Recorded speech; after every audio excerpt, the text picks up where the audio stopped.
हिंदी कहानियाँ सुनने के लिए चैनल को सब्सक्राइब कर लीजिए। आज की कहानी है कोरा कागज।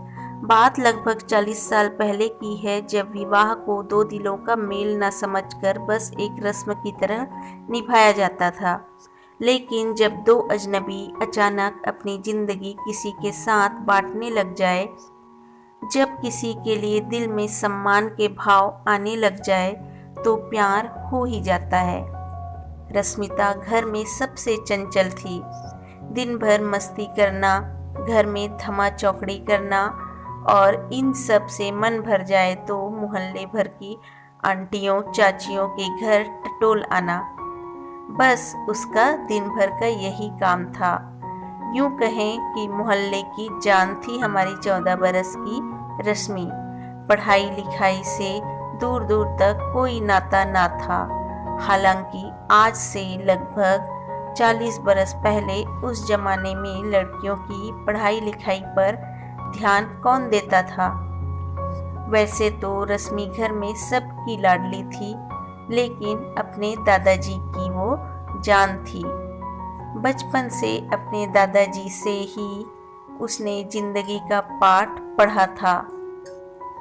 अक्सर दादाजी रश्मिता को चिढ़ाने के लिए उससे उसकी शादी की बात करते, लेकिन शादी की बात सुनते ही रश्मिता ऐसे खींचती मानो आज ही उसकी शादी हो रही हो।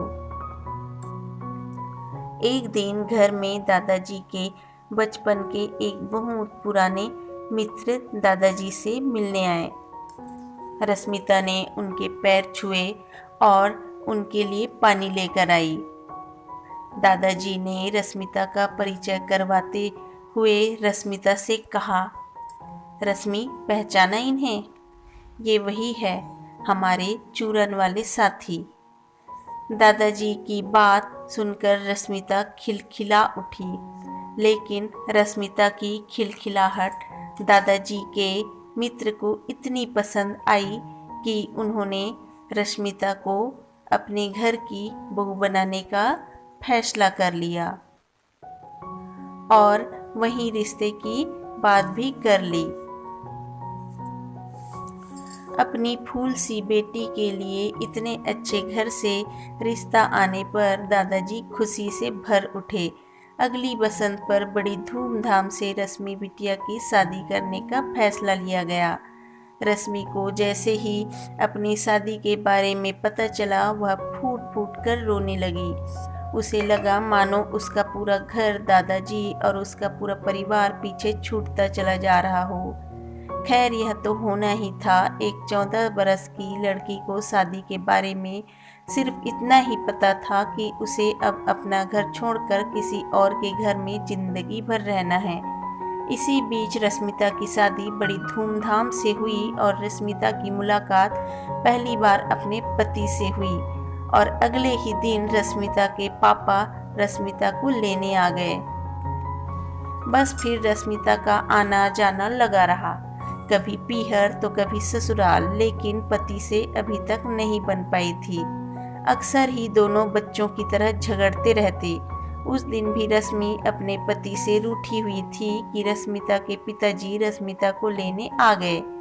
मायके जाते हुए रश्मिता ने टोकते हुए अपने पति से कहा, अब मैं नहीं आऊंगी आपके घर। रश्मिता के पति ने भी गुस्से में कहा, आना भी मत जब तक मैं न बुलाऊं। रश्मिता ने चुटकी लेते हुए कहा, अच्छा, तो मुझे कैसे पता चलेगा कि आपने बुलाया है या नहीं? कुछ सोचते हुए रश्मिता के पति ने कहा, जब तुम्हें कोई कोरा कागज दिखाई दे तो समझ जाना मैंने बुलाया है।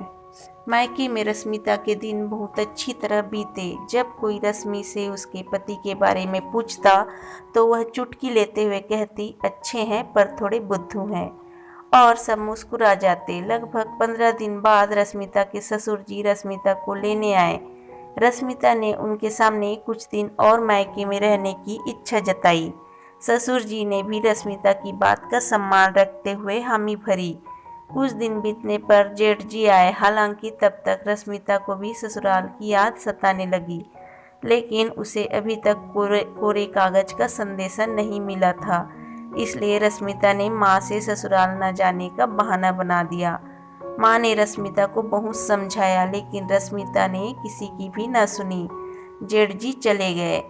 रश्मिता के ससुराल में रश्मिता के ससुराल आने पर मना करने पर सब परेशान थे। इधर रश्मिता के परिवार वाले भी रश्मिता को समझाने में लगे थे, लेकिन रश्मिता किसी की बात मानने को तैयार न थी। किसी को समझ नहीं आ रहा था कि आखिर माजरा क्या है। ससुराल में यह चर्चा चल रही थी कि तभी रश्मिता के पति ने कोरे कागज वाली पूरी बात बताई। अगले ही दिन रश्मिता के ससुर जी कोरे कागज के साथ रश्मिता को लेने आए। रश्मिता तो इसी पल के इंतजार में थी। कोरे कागज पर अपने पति का नाम लिख अपना सामान बांध रश्मिता अगले ही दिन ससुराल पहुंच गई। लेकिन अपने पति के लिए उसके दिल में अब सब कुछ बदल चुका था। रश्मिता को अब अपना जीवन साथी मिल चुका था। आज जी भरकर रश्मिता ने अपने पति से बातें की, लेकिन कोरे कागज वाली बात को लेकर दोनों सालों तक खिलखिलाते रहे। Thanks for watching. सुनने के लिए दिल से धन्यवाद। पसंद आया है तो सब्सक्राइब कर लीजिए।